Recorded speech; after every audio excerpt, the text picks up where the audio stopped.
سبحانك لا علم لنا إلا ما علمتنا إنك أنت العليم الحكيم رب اشرح لي صدري ويسر لي أمري واحلل عقدة من لساني يفقهوا قولي رب يسر ولا تعسر وتنفع أنت التعلم والتعليم والتذكر والتذكير والنفع والانتفاع والإفادة والاستفادة والحث على التمسك بكتاب الله وسنة رسوله والدعاء على الهدى والهدى على الخير والاتفاق والشر والخير وثبت سبحانه وتعالى.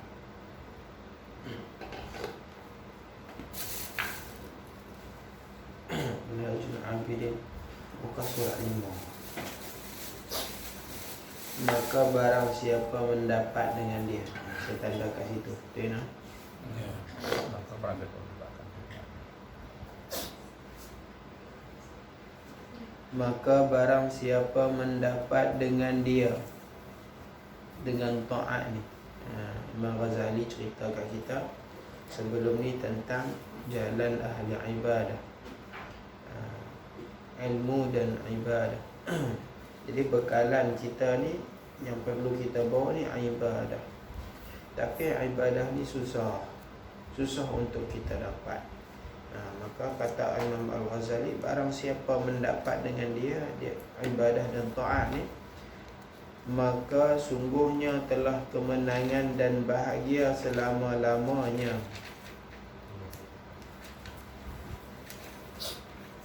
Jadi dapat kebahagiaan. Kalau kita ni boleh duduk atas jalan ibadah, kita ni boleh jadi orang ahli ta'at, maka kita ni dapat kebahagiaan dan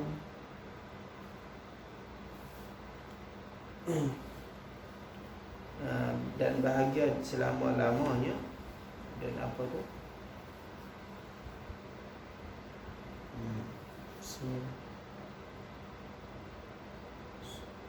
Wadah radda abadul abidin wadah radda hirin. Dan semasa-masa wadah radda hirin, semasa-masa berkekalan, makna sama jugalah, selama-lamanya dan semasa-masa berkekalan, makna sepanjang zaman lah. Abadul abidin wadah radda hirin, selama-lamanya. Dan barang siapa yang luput akan dia, akan taat. Barang siapa yang luput akan dia, demikian itu, demikian taat.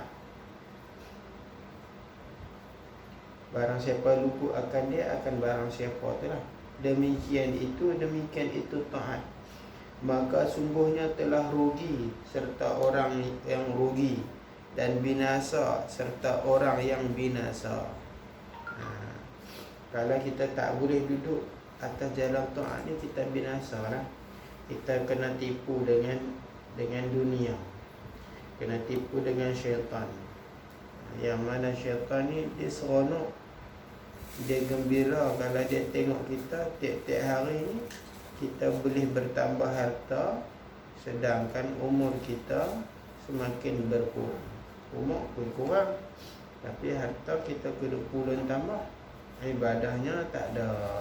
Maka kita kena tipu lah. Binasa seperti orang-orang binasa. Binasa ni maknanya apa? Masuk neraka, tu maksud binasa. Bahagia, apa makna bahagia? Bahagia ni maknanya kita berjumpa dengan Allah di dalam syurga. Kita masuk berjumpa Allah di dalam syurga. Yang mana syurga Allah ini sangat luas. Wa idza ra'aita thamma ra'aita na'iman wa mulkan kabira, kan Al-Insan. Bila kita mana tengok di dalam syurga nanti, ra'aita na'iman, kita tengok nikmat-nikmat, wa mulkan kabira, dan kita tengok kerajaan yang besar. Syurga ni luas, wa arduhas samawati wal ard. Dia punya keluasan dia tu seperti langit dan bumi. Tu syurga, luas syurga. Kita ni baru duduk kat bumi je. Syurga tu lagi luas daripada bumi ni. Untuk siapa? Untuk orang yang bahagia. Macam mana orang yang bahagia ni?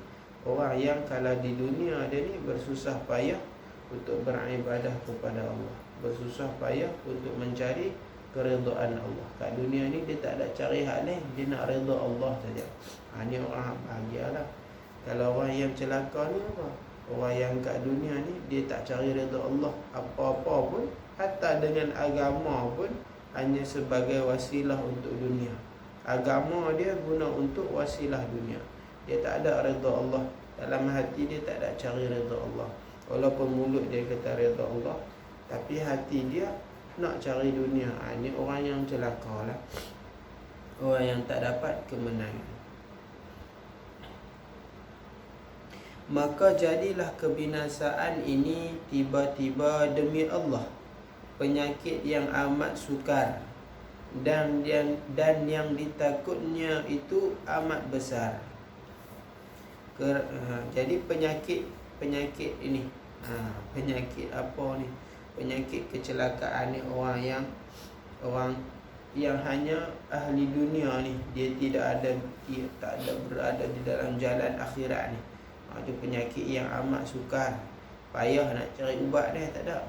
Dan hak takut sebab apa? Kecelakaan dia besar. Dia bukan biasa-biasa, kecelakaan dia besar. Kalau mati tu mati dalam su'ul khatimah. Dan kerana itu sedikit orang yang menyehaja akan jalan ini.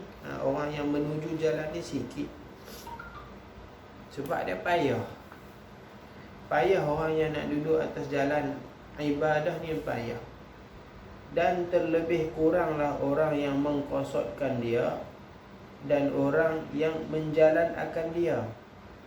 Orang yang nak tu pun dah sikit, hak orang berjalan tu lagi sikit. Ada orang yang nak, takat nak je, jalannya tidak. Ada orang yang tak mau langsung.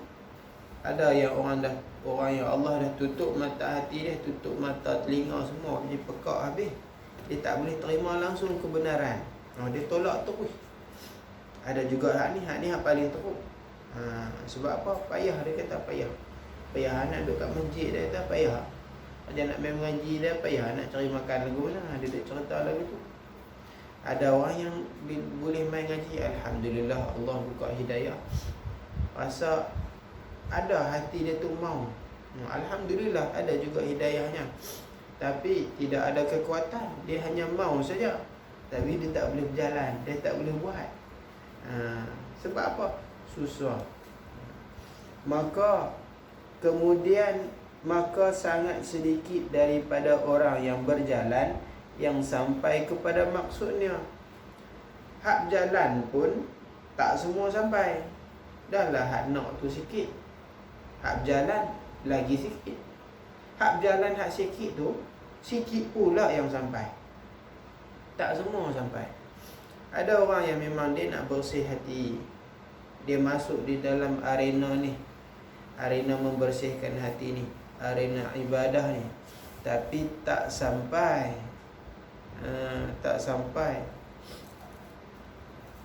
Tak sampai dengan tujuan. Tujuan dia apa? Tujuan dia nak menghampirkan diri kepada Allah, tapi dia tak jadi hampir, dia jadi ikut hijau. Dia ikut hijau, dia ikut jauh. Ada orang yang macam tu. Sebab apa? Sebab dia salah jalan. Sebab jalan dia susah. Kadang-kadang tergelincir, kadang-kadang tersesat. Dia nak mendaki bukit yang susah, yang tinggi ni, bukannya mudah. Kadang-kadang dia mendaki sekerat, dia letih, dia penat, dia turun balik. Kadang-kadang dia naik dah separuh, sesat. Masuk dalam bukit yang besar ni, hutan-hutan, dia pusing mai, tak sampai puncak pun. Tak sampai, tak jumpa jalan nak naik puncak. Ada yang naik separuh jalan, lincin, jatuh tergolek pula. Sebab dia jalan yang susah. Tak ramai yang sampai dengan tujuan. Kalau tak sampai tujuan saja tu, tapi dia usaha mendaki juga, tak apa lah. Yang takutnya dahlah tak sampai tujuan, sesat pula. Dah sesat, menyesatkan orang pula. Yang ni lagi susah.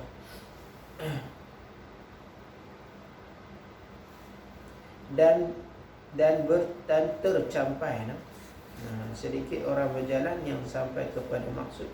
Dan yang kalau di situ ditulis huruf ba, berjampai, bukan ba, huruf ta, pembetulan.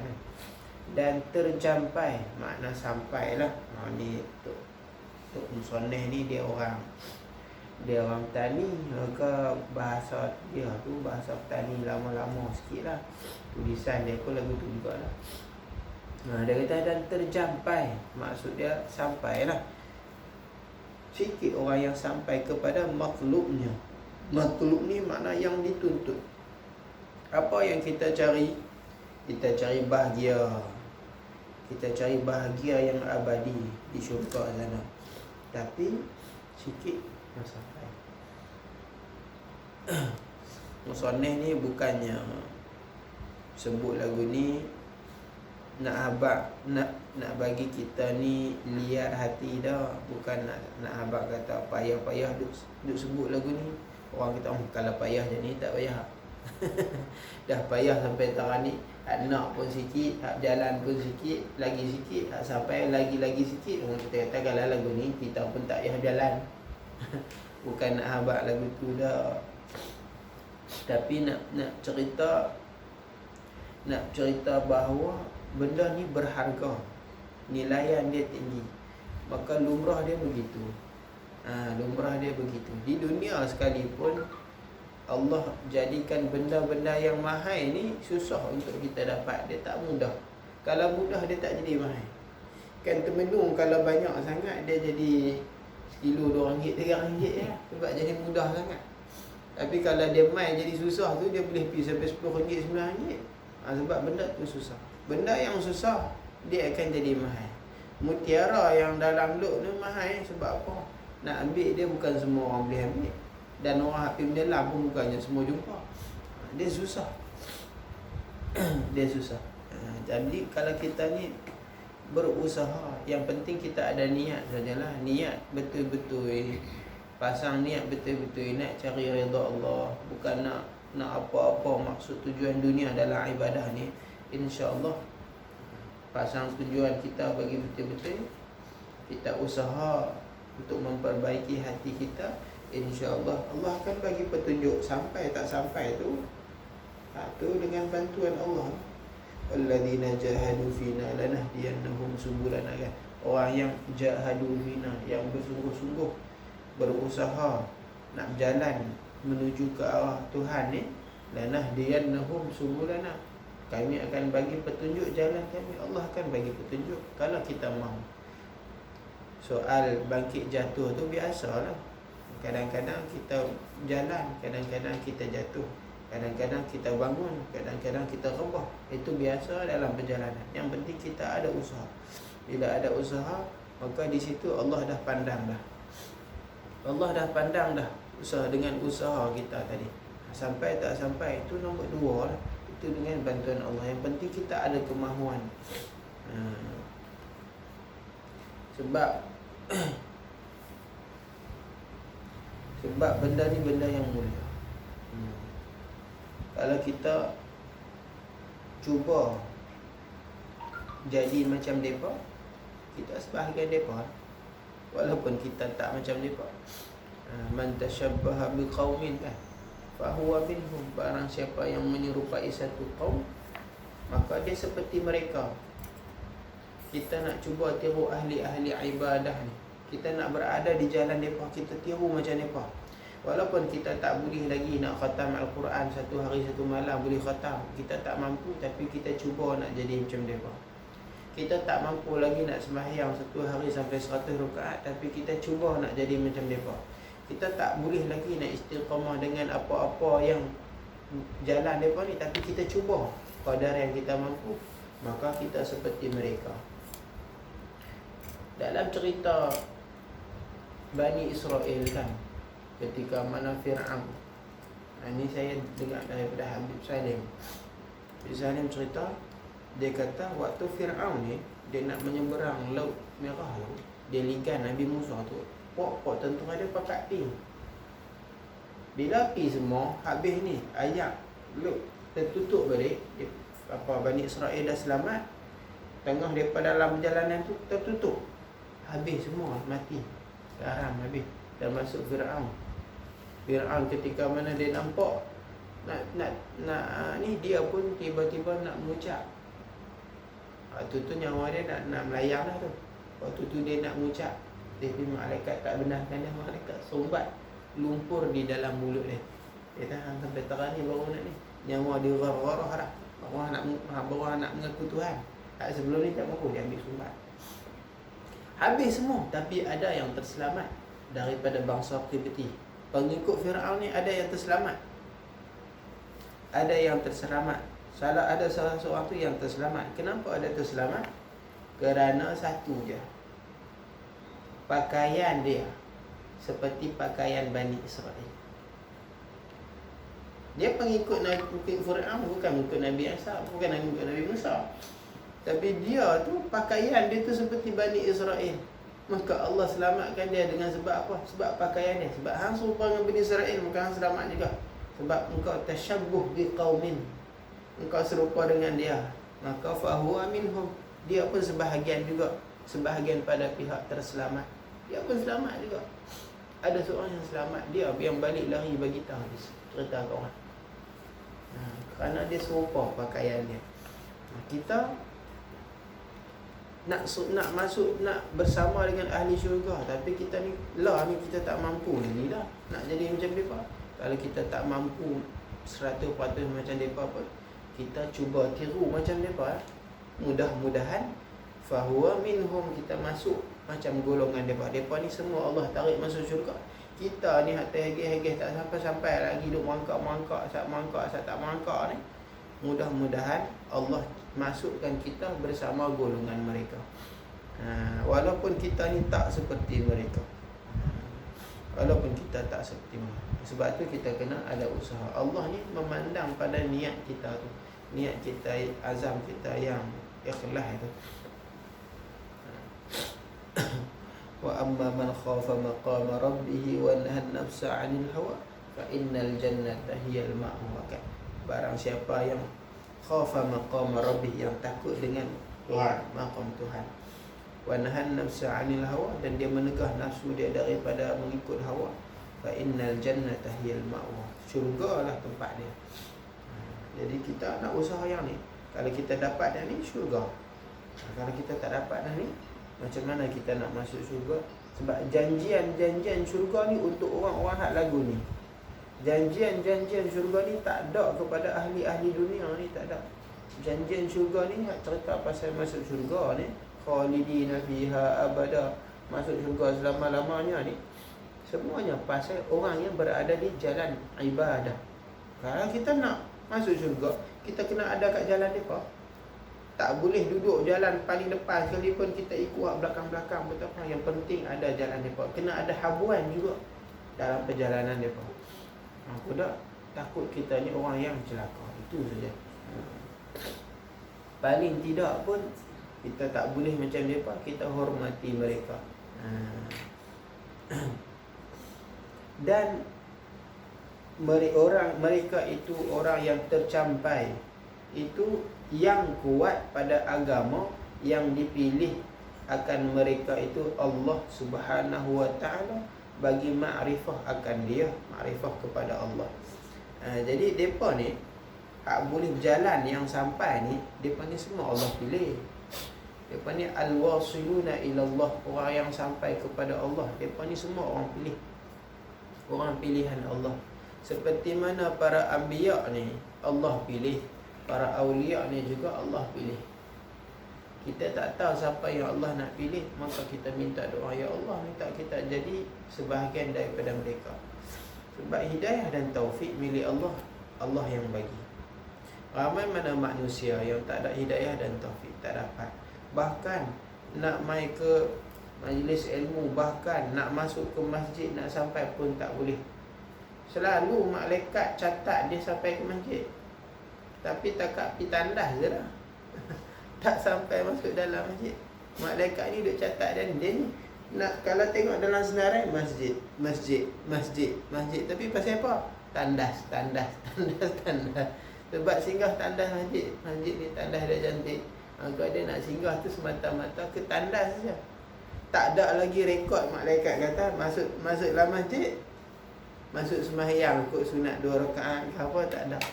Ramai mana yang orang hanya takat sampai masjid ni, sampai ke tandas saja.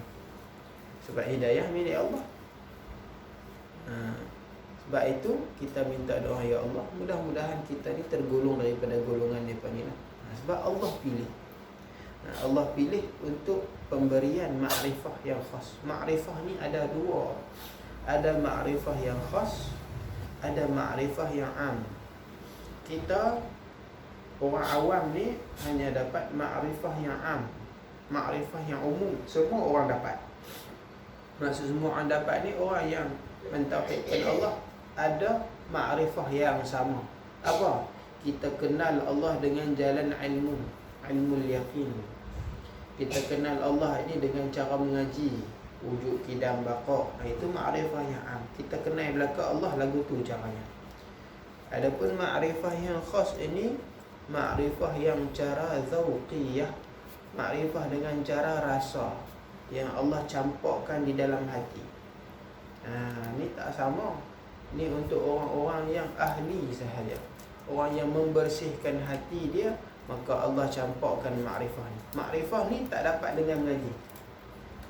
Ni ma'rifah yang khas ini, ulun mengaji kitab berkatun-katun dia tak dapat. Dia bukan dapat dengan pengajian.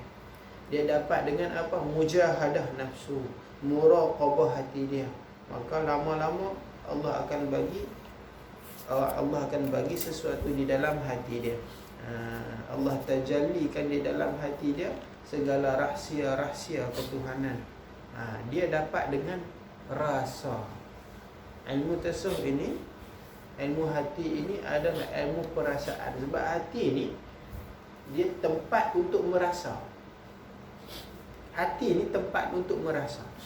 Jadi kalau makrifah di hati ini adalah makrifah yang kuat dengan perasaan. Makrifah dengan rasa. Dalam hati kita ada, kalau nak rasa sedih pun di hati, nak rasa seronok pun di hati, rasa apa-apa pun semua di hati. Jadi makrifah Allah ni yang paling tinggi ini adalah makrifah dengan perasaan, rasa. Macam mana makrifah dengan rasa ni? Macam mana makrifah dengan rasa ni? Tak ada perkataan yang boleh gambarkan. Sebab perasaan tak boleh dicerita. Orang yang rasa ni sahaja dia yang mengetahui. Maka timbullah satu istilah di dalam tasawuf, man lam yazuq lam yadri. Siapa tak rasa, dia tak tahu. Siapa tak rasa manisnya gula, dia tak tahu macam mana rasa manis.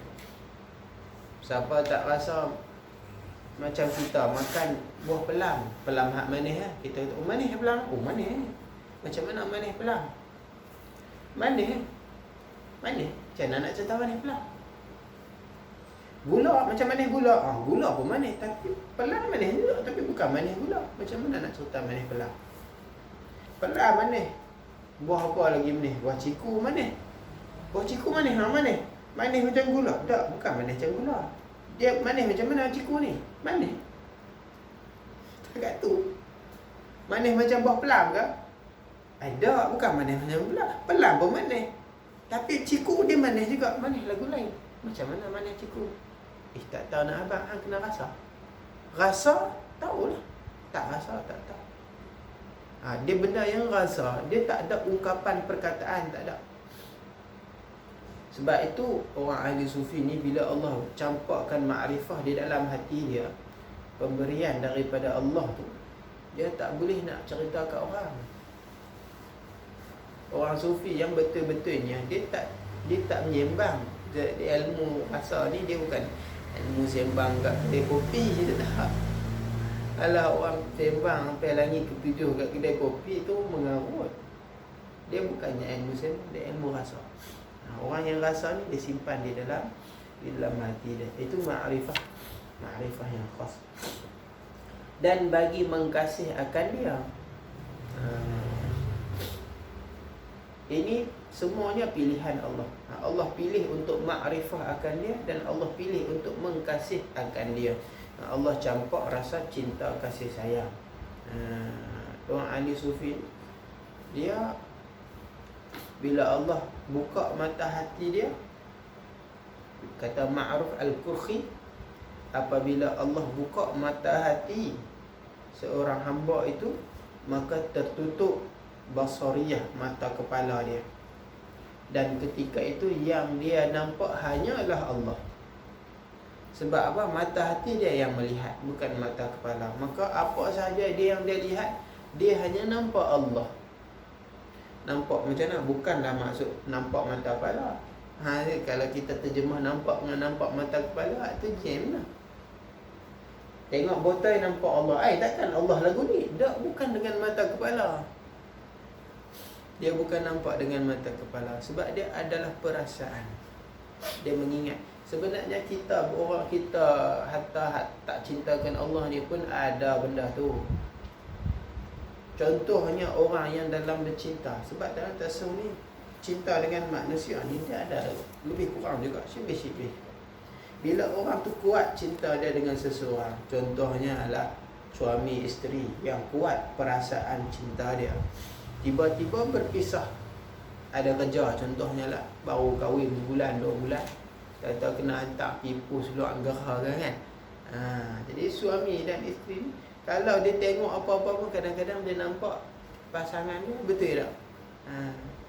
Kalau isteri ni dia masuk bilik suami dia nampak suami dia.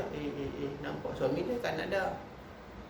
Kadang-kadang dia tengok baju pun dia nampak ni suami dia, nampak. Dia tengok baju tapi dalam kepala dia apa? Suami dia. Yang suami dia hak tempat jauh ni pegang cawan, pegang botol, pegang cawan ni, tak ingat suami dia. Dia tengok cawan tapi dalam hati dia apa? Dia nampak isteri dia. Sebab apa? Tiap-tiap kali nak makan, bini dia yang suruh cawan. Bini dia yang tuang ayak kat dia. Pegang cawan, teringat langsung ke bini dia. Pegang cawan, tapi hati tak nampak cawan lah. Hati nampak apa? Nampak bini dia. Lebih kurang begitu. Bukanlah seperti itu sepatutnya, tapi lebih kurang begitu gambaran dia, supaya kita faham. Orang yang cinta tu kelakuan dia macam tu. Apa yang dia tengok akan memalingkan, mengingatkan kepada kekasih dia. Asar kekasih dia, kesan-kesan kekasih dia tu akan terpaling kepada kekasih dia. Kalau dia lalu depan rumah, dia tengok selipar kekasih dia, terus nampak kekasih dia. Padahal dia tengok selipar. Lalu kat tempat sidai kain, dia nampak kain batik kekasih dia, terus teringat kekasih dia duk pakai kain batik dia. Apa sahaja yang bersangkut pada kekasih dia, terus terpaling kepada kekasih dia. Sebab tu orang ahli sufi ni, yang bila Allah buka mata hati ni, dia hanya nampak Allah. Sebab apa? Cuba cari di dunia ni, apa yang bukan milik Allah, apa yang bukan hak Allah. Sebab tu dia tengok langit, dia ingat Allah. Dia tengok bukit, dia ingat Allah. Dia tengok semua benar. Sebab apa? Sebab dalam hati dia hanya ada satu cinta saja, cinta kepada Allah. Sebab itulah kadang-kadang bila terlampau kecintaan tu, tenggelamnya terlalu dalam, sehingga disebut sebagai apa di dalam istilah tersebut? Syatahul. Maksudnya latah. Kita kata melatah lah. Melatah yang suatu yang dia rasa. Seperti perkataan Hallaj kan. Dia kata apa? Ma fi jubbati illallah. Dalam jubahku tak ada benda lain, Allah aja. Bukan maksud dia Allah duduk dalam jubah dah.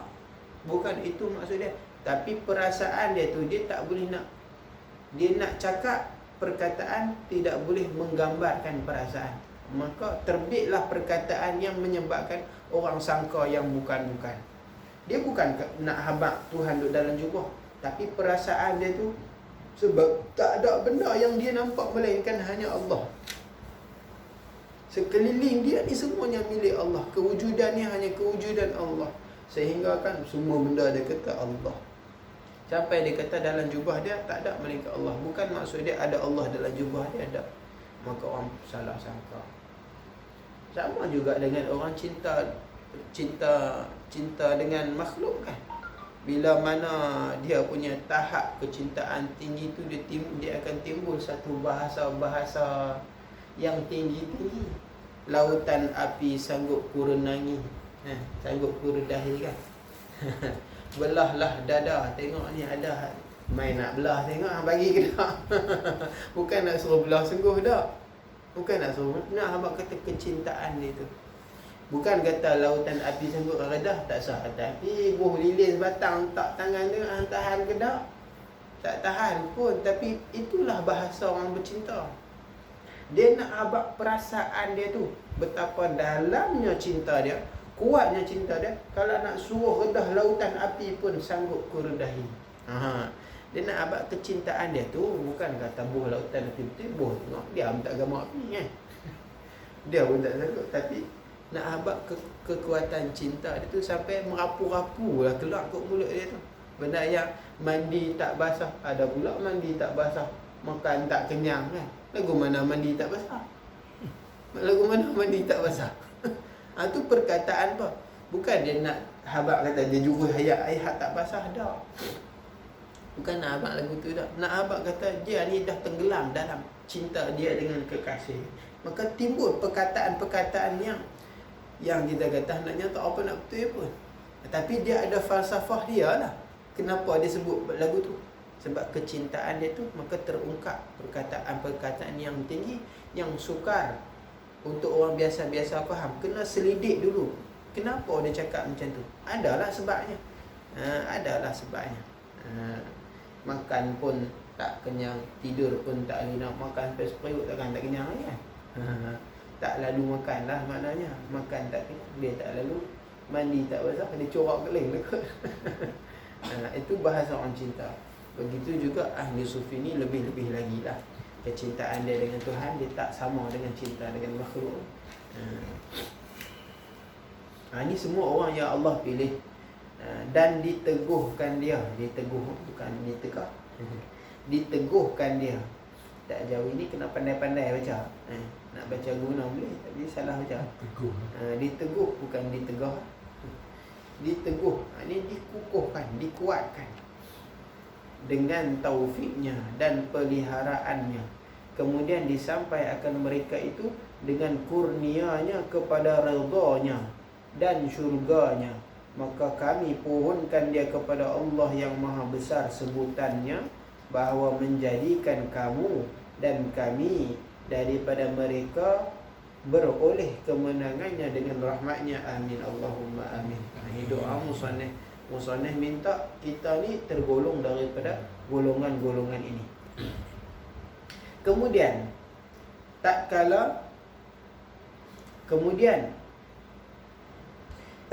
kami dapat akan jalan ini dengan sifat ini. Jalan ini apa? Jalan ta'at ni dengan sifat ini. Sifat apa? Sifat yang diceritakan hari tu ni, susahnya, payahnya. Maka kami tilik, kami baikkan tilik. Tilik dengan sebenar-benar tilik pada kaifiat memutuskan dia dan barang yang berkehendak kepadanya oleh hamba daripada bekal dan senjata dan pegawai. Ini semua maknanya persediaan dan tipu daya daripada ilmu dan amal. Mudah-mudahan dapat diputusnya akan dia dengan keelokan taufik Allah di dalam sejahtera, dan jangan terhenti dan putus di dalam bukitnya yang membinasakan, maka jadi ia binasa ia serta orang yang binasa. Kami berlindung dengan nama Allah daripada demikian itu. Jadi Imam Ghazali ni bila dia tilik-tilik, dia kata jalan ni susah, banyak pancarobanya. Maka Imam Ghazali pun memutuskan untuk mengarang kitab yang boleh membantu orang berjalan. Dia kata susah jalan ni. Maka Imam Ghazali pun karang buat satu tilikan, merancang untuk membantu macam mana cara nak memutuskan perjalanan ni. Macam mana cara kita ni nak sampai kepada Allah. Sebab kalau kita tak tahu, kita tak sampai. Apapun benda dalam dunia ni, tak ada cara, kita tak sampai. Nak berjalan pun tak tahu, sesat. Tak payah kata nak pergi mana kan. Kalau kita duduk sini, nak pergi Tesco, tak tahu jalan pun sesat. Betul tak? Orang baru-baru mai duduk habak kat dia petua nak pergi Ion, atau hampir kot ni. Bukan jauh mana pun Ion, depan tu ya. Tapi mau kalau tak tahu jalan ni, dia pusing. Orang pergi tak 5 minit, 10 minit, dia sampai setengah jam baru sampai. Sebab apa? faktor dia, punca dia tak tahu jalan. Maka Imam Ghazali cerita jalan nak memutuskan kita untuk sampai kepada Allah bagaimana. Dan Imam Ghazali cerita apa yang menyebabkan kita ni gagal. Imam Ghazali nak tolong kita. Maka kami kata muallif radhiyallahu anhu, kami karangkan pada memutuskan jalan ini dan menyatakan perjalanannya beberapa kitab seperti Ihya Ulumuddin dan kitab Asrar dan kitab Al-Qurbatu Ilallah. Ini semua kitab yang Imam Ghazali karang dan lainnya daripada yang demikian itu. Banyak karangan-karangan Imam Al-Ghazali ni banyaklah. Bukan yang itu saja. Salah satunya Mi'rajus Salikin. Di antara kitabnya Al-Qistasul Mustaqim. Kitab Imam Al-Ghazali juga Kimya'us Sa'adah. Kimia, bahan kimia untuk menjadikan kita ni as-sa'adah, bahagia. Imam Ghazali karang Mishkatul Anwar. Banyak karangan Imam Al-Ghazali dan yang paling ulungnya adalah apa? Ihya Ulumuddin yang merangkumi segala-galanya di dalam tu. Bahkan kata Imam Al-Munawi dia kata Imam Al-Ghazali ni ketika mana ulama tengok dia punya karangan-karangan dia tu, maka katanya dengan karangan yang sebanyak ini Imam Ghazali ni sepatutnya lah, kalau kita nak bahagikan umur Imam Ghazali dengan karangan, Imam Ghazali mesti mengarang daripada beranak-beranak tu, dia kena mengarang dah. Setiap hari 4 helai kertas sampai dia meninggal untuk menghabiskan semua karangan dia tu. Setiap hari 4 helai, setiap hari 4 helai, setiap hari 4 helai sampai dia meninggal, habis semua kitab. Itu apa barakah. Ada orang mengarang setiap hari 4 helai. Kan 4 helai daripada besar, 4 helai dari kecil sampai Imam Ghazali meninggal, baru habis semua kitab. Imam Ghazali kena buat macam tu kalau dibahagikan dengan umur. Itu orang-orang alim yang diberi barakah masanya ramailah. Imam Suyuti, Imam Subki, Imam Nawawi, semuanya, Jarir At-Tabari, semuanya macam tu. Karangan mereka ni kalau tengok berjilid-jilid, banyak sangat, bukannya biasa-biasa. Imam At-Tabari tu dia ada tafsir At-Tabari tu, dia punya jilid dia ada berapa jilid. Kemudian dia ada kitab tarikh dia sendiri, kitab tarikh At-Tabari pun berjilid-jilid juga. Kalau novel pun orang setiap turn boleh karang satu novel kan. Penulis novel lah, dia nak cari idea, dia nak buat cerita, dia olah sana olah ni, tekan sini tekan ni, jadi satu novel setiap turn boleh keluar satu, tak pun dua. Berapa ratus muka surat, berapa ratus lah, 300, 500, lebih kurang gitu. Kalau bahagi dengan stern, tak seperti Imam Ghazali. Imam Ghazali ni banyak karangan dia, tak cukup. Kalau kita kata bahasa mudah dia kata tak cukup dengan umur untuk mengarang banyak ni, untuk buat karangan banyak ni tak cukup. Umur kita tu sepatutnya kena sampai 100 lebih baru boleh buat karangan sampai banyak macam ni. Masa tu perlu panjang untuk menghasilkan semua. Tapi Imam Ghazali boleh menghasilkan karangan dia dengan umur yang sedemikian, 50 lebih gitu, boleh karang banyak.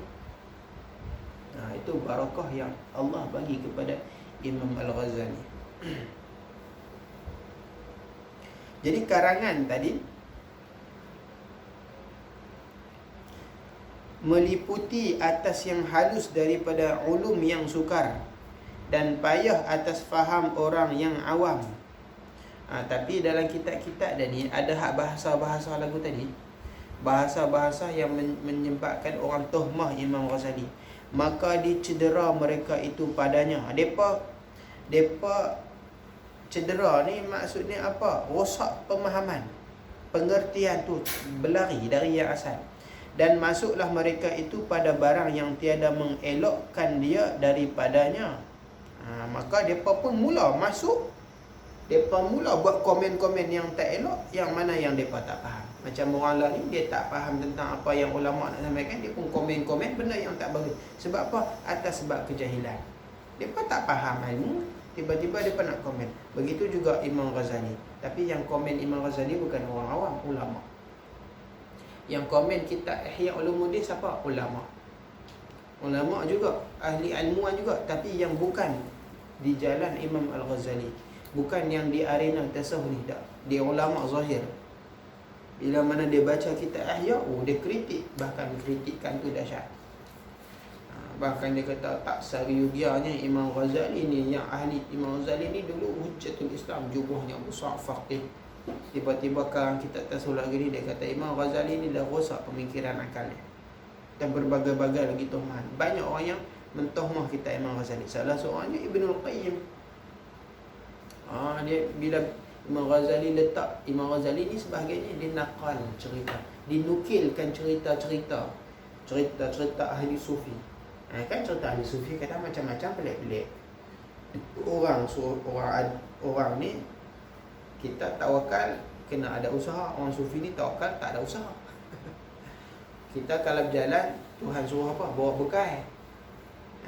Jalan apa? Boleh nak jalan akhirat pun kena ada bekal. Jalan ke dunia pun ada bekal. Tapi orang sufi ni berjalan tak bawa bekal. Jadi berbagai-bagai lagi. Bersalah, seolah-olah secara zahirnya bercanggah dengan syariat. Cerita-cerita sufi ni sebahagiannya seolah-olah pada zahirnya kita tengok lagu bercanggah dengan syariat. Sebab kita tengok sekarang pun orang ahli sufi ni lagu bercanggah dengan syariat. Tapi sebenarnya tidak. Bukan sufi, cerita sufi hak mengarut-mengarut ni. Mengarut ni memang bercanggah. Tu memang bercanggah. Ni kita cerita hak sufi yang betul. Bukannya sufi hak mengarut, sufi hak mengarut ni memang daripada rosak, daripada memang lari. Hak ni hak betul ni pun seolah-olah bercanggah. Jadi bila orang yang tak faham dalam ilmu ni, dia komen macam-macam, dia buat karangan kitab, dia tuhmah Imam Ghazali. Tapi Imam Ghazali kata tak apa benda ni. Sebab apa? Orang tak faham, biarkan. Kita pun kalau orang-orang bagi komen-komen pelik-pelik kat kita, orang tak faham, biarkan. Kenapa kita nak marah kat dia? Dia tu tak faham. Imam Ghazali kata apa? Maka apa perkataan yang terlebih fasih daripada kalam Tuhan Rabbul Alamin? Apa yang lebih fasih daripada kalam Allah? Al-Quran. Ada yang lebih fasih tak? Tak ada. Kitabullah tu yang lebih fasih. Dengan kitabullah ni pun apa yang dia kata? Dan saya telah berkata mereka itu. Mereka itu ni pak musyrikin, pak Yahudi, pak munafik ni lah. Khabaran, cerita orang yang dahulu-dahulu. Al-Quran pun depa asatirul awwalin, cerita dongeng. Dengan Al-Quran pun, sedangkan Al-Quran tu balawahnya tinggi. Depa sendiri mengaku ini bukan kalam manusia, ini kalam Tuhan. Manusia tak mampu, bahkan Tuhan sendiri dicabar. Kalau kamu tak yakin, kamu buatlah satu surah. Fa in lam taf'alu, Tuhan kata, kalau kamu tak buat, walan taf'alu, dan kamu tak akan buat, fattaqun nar allati waquduhan nas wal hijar, takutlah api neraka yang waquduhan nas, yang dia punya kayu-kayu api dia annas, manusia sendiri yang jadi. Kena takut. Tuhan cabar suruh buat. Fa'tuni bi suratin min mithlih, kan. Datangkan satu surah yang seumpamanya. Surah pendek tak boleh buat. Walaupun dalam keadaan hak tak boleh buat tu, daripada kata apa? Daripada kata ni cerita dongeng ni, Al-Quran. Imam Ghazali kata apatah lagi kita aku. Al-Quran pun daripada kata cerita dongeng. Ini kan pula kitab aku. Imam Ghazali kata ni tak payah nak marah dia tak. Kita hari ni pun tak bolehlah kita nak tersangat emosi dengan orang yang tak faham dengan ilmu-ilmu. Orang ni bila tak faham dia komen, tak faham dengan fiqh, dia pun condemn tu guru ni tak reti ni, tak ngaji fiqh, tak alim ni. Kita cerita ilmu tasawuf, dia kata tu guru ni sesat ni, ngajak tasawuf pun. Kita ngajak ilmu tauhid, dia pun kata ni orang sahabat dulu tak ada ngaji sifat 20. Sebab dia pun tak mengetahui, tak faham, maka dia pun akan cerita macam-macam, ambil api. Nak melayan ke semua tak terlayan. Tak layan semua, tak terlayan.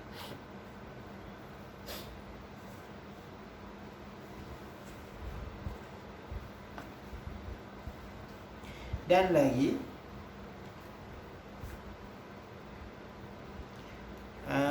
lagi tiada engkau dengar kepada perkataan Zainul Abidin anak Husain anak Ali radhiyallahu anhu, Allah a'lam bishawab. Perkataan Imam Ali Zainul Abidin, apa yang dia kata? Dia nak cerita tentang ilmu tasawuf ni. Ilmu tasawuf yang yang dianugerahkan kepada dia.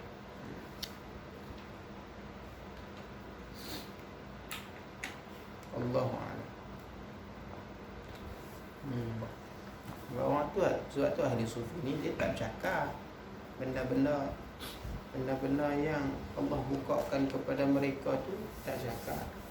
Bukan kata ulama-ulama kata sahabat sendiri pun Tak banyak dekat. tak cakap benda-benda macam tu. Abu Hurairah kata apa? Aku ni belajar daripada Rasulullah 2 wi'ah, daripada 2 bekas. Satu bekas yang mana aku sampaikan, satu bekas lain aku simpan. Ada benda yang Imam Abu Hurairah dapat daripada Nabi yang dia sampaikan kat kita. Yang hari ni kita rajin duk sebut riwayat Abu Hurairah. Tapi ada benda yang Abu Hurairah ni dapat daripada Nabi, dia tak cerita kat kita. Itu kata dia sendiri. Sebab apa? Sebab kalau aku cerita dekat kamu, dia kata kalau Imam Abu Hurairah ni sampaikan kat kita, orang akan tuduh dia macam-macam, orang akan tuduh dia kafir. Itu sahabat. Ada ilmu yang dia terima daripada Rasulullah yang mana kalau dia sampaikan kepada orang, orang akan tuduh kat dia macam-macam. Kenapa? Kerana orang tak faham. Sebab lumrah manusia ni, dia musuh dengan apa yang dia tak faham. Itu tabiat manusia. Dia akan memusuhi benda yang dia tak faham. Apa sahaja pun bab. Macam kita ni, tak payah bab akhirat, kita bab dunia saja. Ada seorang tukang, dia buat rumah, dia buat lagu. Dia buat tak seperti orang buat. Mai hak tuan rumah ni dia, "Hai, boleh kau buat lagu ni sambil duk cekak pinggang?" Padahal dia bukan tukang. Dia bukan tukang, dia panggil tukang mai repair rumah dia. Kan tu buat pelik sikit. Dia duk tengok lagu, dia duk ukur dengan akal dia, sambil duk cekak pinggang. Dia tanya, "Hai, boleh tak lagu ni? Kuat kan ni? Runtuh lagi." Dia marah lah, dia bayar duit. Tapi dia bukan tukang. Sepatutnya kalau dia tak ada ilmu bertukangan, dia diam sudah. Tapi lumrah manusia ni lagu tu, dia akan menjadi musuh pada benda yang dia tak faham. Sebab itu ilmu tasawuf ni ramainya ulama-ulama sufi ni, dia tak cakap pun, tak sembang dengan orang.